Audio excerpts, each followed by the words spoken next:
Pregunta 6 es, ¿en qué dimensión están los sueños? Cuando soñamos, ¿seguimos en la tercera dimensión o a cuál vamos? Y cuando morimos, pregunta. Entonces, la pregunta ¿en qué dimensión están los sueños? Todos los sueños, todo lo que es onírico en la existencia está en la cuarta dimensión. Nosotros cuando nos vamos a dormir estamos en tercera dimensión, obviamente. Quien está en cuarta dimensión ahí es nuestra mente. ¿Sí? Nuestra mente, que no está en el cerebro, sino está expandida en todas partes, lo que hace es absorber sin tiempo y sin espacio todos los datos posibles que están en mi campo energético. ¿Sí? Por eso, en cuarta dimensión, lo que sucede es que todo dato de información que está en el campo energético sin tiempo y sin espacio se puede recrear como si fuera realidad. Por eso la sensación del sueño es que las cosas pueden hacerse realidad, que las cosas parecen muy ciertas y se mezclan cosas de nuestra vida diaria con cosas muy locas. Y esto tiene que ver con justo que la mente no está en la cabeza, sino que está en todo. Entonces hay un montón de información en las células, en el campo energético, en el campo emocional, en tantas partes del cuerpo, desde donde la mente adquiere constantemente información y datos, cosas que ni siquiera tenemos en cuenta. Gente que a lo mejor ni miramos por la calle, que vamos caminando y ni siquiera nos damos cuenta quiénes son, pero que nuestro campo energético capta, que nuestro campo sensual, la piel, el campo electromagnético captan a esas personas, esas figuras del campo energético, y las meten dentro del sueño, ¿sí? Porque está dentro de la mente, ¿sí? Entonces, el sueño está en cuarta dimensión porque hace que todo lo que está en este plano pueda multiplicarse una y otra vez dentro y fuera, constante como una especie de película, en el cual se pueden ir recreando realidades vistas en tercera dimensión y sostenidas en tiempos y espacios. Por eso, cuando soñamos estamos en cuarta dimensión.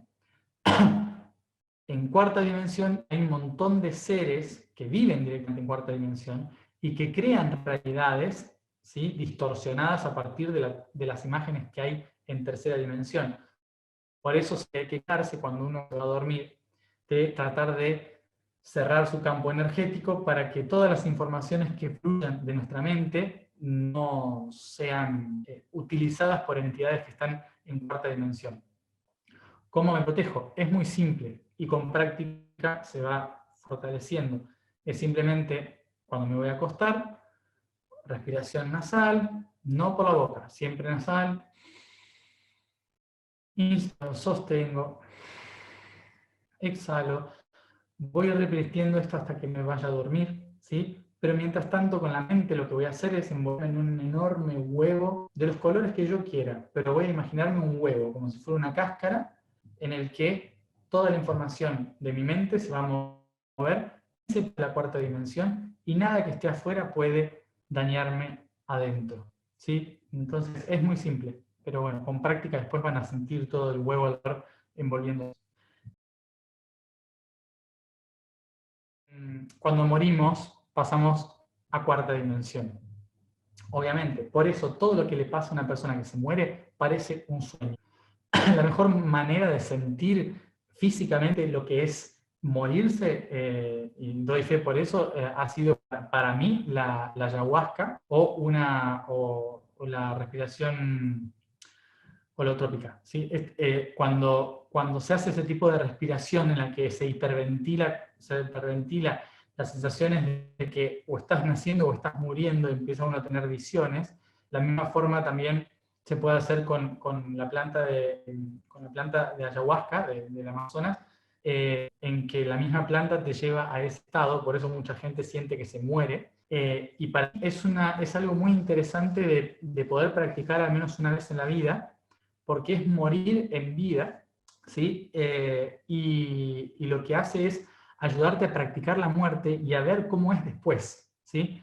Porque todo lo que pasa en la cuarta dimensión parece un sueño, realmente. Es como si todo lo que pudieras pensar se hace realidad. Y por eso mismo, tu estado o nivel de pensamiento y tu estado vibracional, emocional, determinan la creación de las cosas. Por eso cuarta dimensión, sin tiempo ni espacio, tiene la capacidad de manifestar todo eso que está dentro tuyo. Por eso es importante morir lo mejor posible. ¿Y qué significa tratar de morir lo mejor posible? Habiendo resuelto un montón de problemas, habiendo dejado atrás un montón de conflictos, habiendo dicho todo, no callándose nada. Si hay algo que tengo que soltar y decirlo, soltar la emoción, llorarlo, reírse. Hay que resolver los problemas que tenemos y que no hemos logrado resolver. Todo ese tipo de cosas que están en nuestra psiquis y en nuestra emoción, en el campo energético, pueden determinar lo que va a pasar después. Entonces, por eso es importante que vayamos practicando esto durante la vida. En las culturas antiguas siempre se hacía practicar la muerte a través de esto, de ayahuasca, respiración hiperventilada, bueno, diferentes situaciones que nos llevaban a vivir la muerte porque era lo único que nos ayudaba a resolver los problemas, a aprender más rápido, a absorber más información y a dejar de tenerle miedo a la muerte. Así que bueno, tener en cuenta eso. Pasamos a cuarta dimensión, lo normal. A quinta dimensión van muy pocos, ¿sí? Hay que tener mucha altura vibracional para llegar a quinta dimensión. Quinta dimensión es lo que se podría llamar el cielo para los cristianos, ¿sí? Es donde uno ya ve toda la luz, donde uno está, porque realmente puede ver los electrones, básicamente, ¿no? O sea, todo lo que está compuesto por los electrones, todo eso se puede ver, las partículas, las ondas, todo eso se puede ver con luces y colores en la quinta dimensión. Por eso significa alguien que ya resolvió un montón de cosas, alguien que ya vibra mucho más alto, que trascendió sus conflictos emocionales, mentales, etc. Por eso lo normal es ir a cuarta dimensión.